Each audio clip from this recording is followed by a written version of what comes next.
I spend the next 9 days in ICU, following the same pattern every day. 5 a.m. bucket bath, wait. Blood's drawn, wait.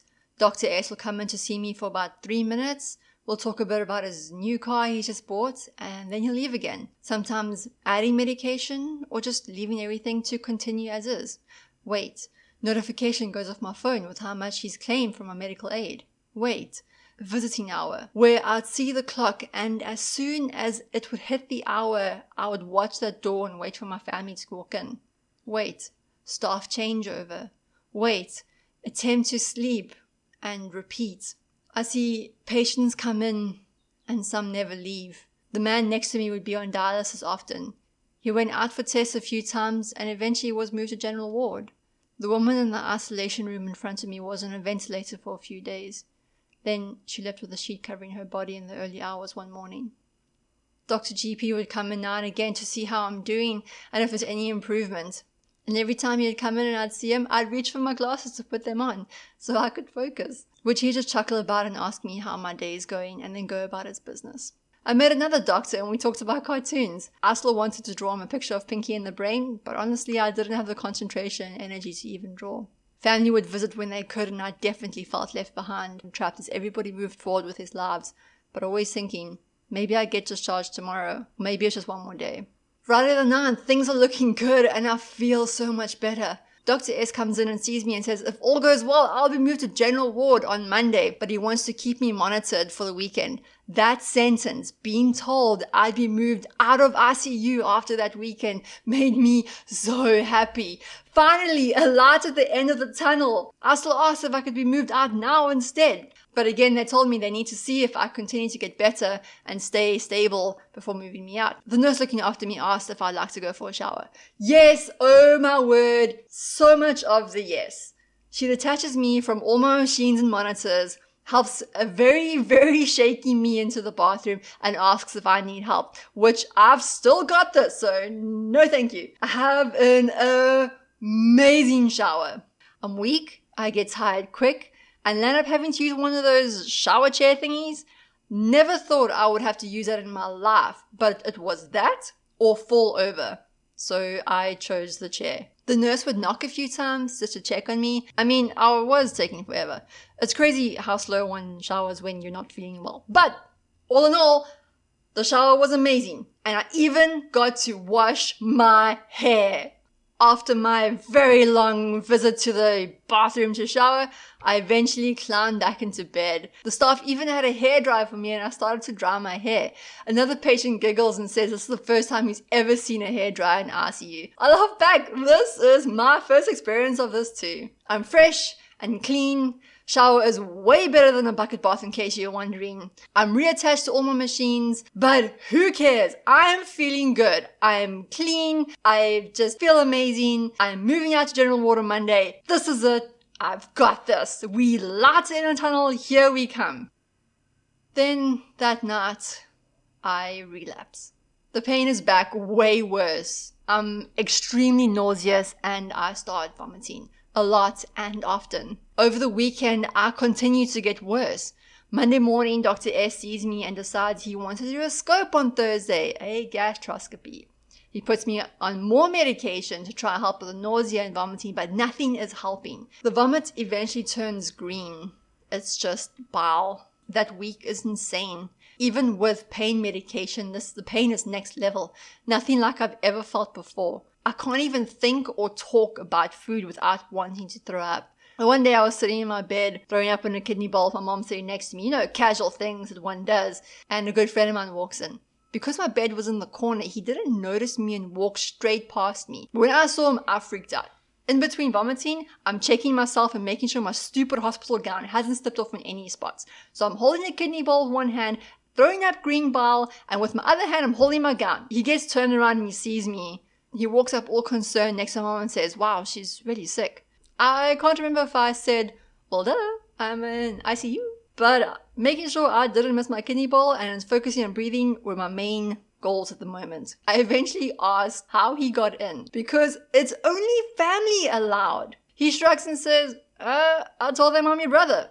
It's technically not a lie because I'm your brother in Christ. I mean, he's not wrong. As random as it was a good moment. Another funny moment that made me appreciate hospital staff. I had just thrown up my lovely green bile mixed with some foam inside of it. The nurse gives me a sympathetic look and takes the bowl. She stops mid-step towards the slush room as another staff member walks past. She gets a huge grin on her face and says, "Are you going to get food?" "Yes, great, bring me back a chicken."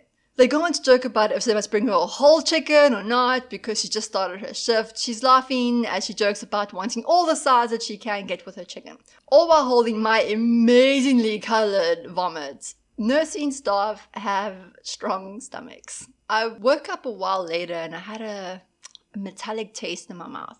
No idea why. I look around and then notice my IV is red. At first I was like, my blood is escaping! But then I followed the IV all the way up to a pint of blood hanging there. For some reason, my HP is dropping and I'm losing blood. So I had to get blood transfusions. I'm staring at this bag and my brain is like, I wonder who donated that. Why does my mouth taste like iron? I'm not drinking it. I should totally check my blood type. I wonder if the person who donated that knows how great they are. Honestly, like a dork, I smile at the bag and think, thanks for donating, person. I hope you're having an awesome day. Seriously.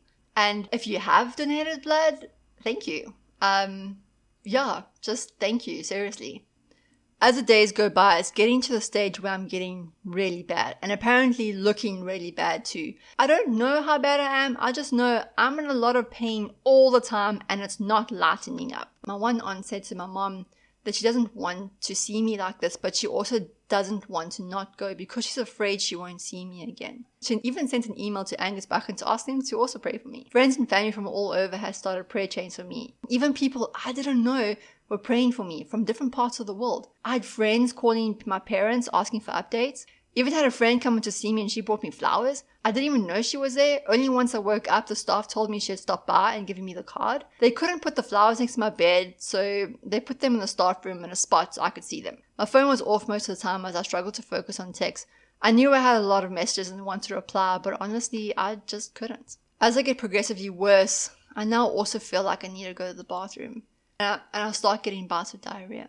I get more and more desperate to get to the bedpan because I don't seem to be able to hold it. It's like something I've been able to do without thinking my whole life now requires so much concentration, and I couldn't get the staff to move fast enough. I'd literally watch their every move that they made, and they stopped to grab something else, and I had to do everything to stop myself from shouting, "Come on, today, please, right now, please!"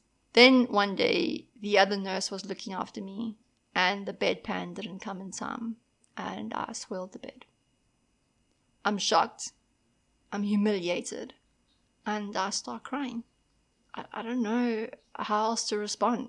I apologize profusely through tears to the nurse taking care of me, still apologizing as she comes to start the process of changing my bed. She's clearly annoyed. I'm devastated and confused, still apologizing. Her response, "Shut up and stop crying like a baby." What are you, a baby? Are you messing your bed like a baby? Why are you crying? Stop it. That does not help. I have my hands over my face still crying, humiliated, shocked, and the woman there to help me is calling me a baby. I'm not saying she has to not be annoyed that she has to clean the bed, but lady, you're working in ICU. None of us wants to be here. I don't want to be here. People need help. A few hours later and she's still mean, but I've managed to compose myself a bit and I'm going over the situation. What could I have done to prevent this? What could I have said to make it better? And then I realized, hang on, what she did isn't right. How can you do that to someone and think it's okay? Another nurse, the one that took me for a shower, the nice one, came by asking how I was doing. I'm not even her patient, she's asking. I tell her what happened, just trying to process it, and I wanted to see if that was okay of her to say that. That maybe there was a policy that I wasn't aware of. Honestly, I'm so tired and drugged up that nothing makes sense. The nice nurse was shocked and went away. A while later, mean nurse came back and apologized, and a new nurse was assigned to me. I'm still humiliated and I'm not quite sure why I put it in here, and I'm hoping that this can help someone else. I don't know how, but yeah. I go for an MRI at one point, which apparently was not done well enough, so it couldn't be used, or we never got the results. Honestly, I'm not sure. I just know I went for one, which I never got any results or information from. On the Thursday, I go in for a scope. Dr. S explains that I'll be given a mild sedative and then a tube will be stuck down my throat to investigate the stomach. But not to worry, the sedatives will make me sleep and I won't remember anything. Fair enough. They wheel me into theatre and make me leave my glasses behind because, well, I'll be unconscious. So I don't need to see. I can't go long without my glasses, so I end up closing my eyes to avoid getting a headache. Dr. S gives me a mild sedative and says he'll be back in a few minutes to give it time to work. He comes back and I'm still sitting there. He leaves again and comes back. I'm still sitting there. So I tell him I don't feel anything. Oh, don't worry. It'll hit you now. What feels like about 20 minutes, he comes in with a nurse and starts moving me into theatre. I'm like, whoa, whoa, whoa. I'm still awake. I am very much awake. Again, he's like, don't worry, you'll be fine. I keep saying, wait, I'm still awake. Is this normal? He casually smiles and says I'll be fine and sprays a numbing spray at the back of my throat and makes me lie on my side. I'm confused because I am still awake. So I tell him, I am still awake. He gets the tube and the camera ready and moves closer to me. I am still awake.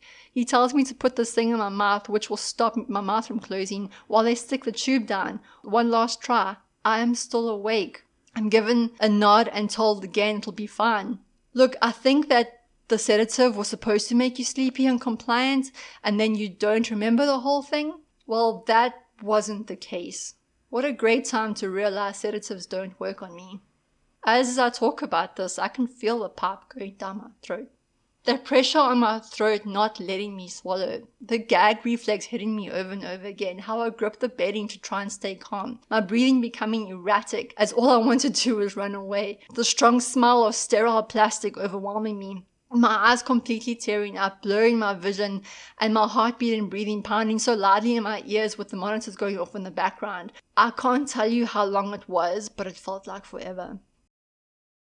Dr. S finally pulls the long pipe out of my throat, which causes more gagging. The thing to keep my mouth open is removed. I basically spat it out, and I dig my head into the bed, trying desperately to catch my breath and swallow. I'm muttering softly because that's all I can do. That wasn't fun.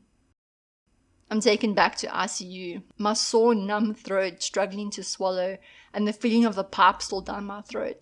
I lie there on the verge of tears again, and I don't get to fall asleep like the others do after their sedatives. I just get to lie there wide awake, adrenaline pumping through my body and reliving the experience over and over, literal flashbacks just hitting me over and over and over again. I never got those results from that scope either. The very next day, Friday the 16th of January 2014, I go from bad to worse.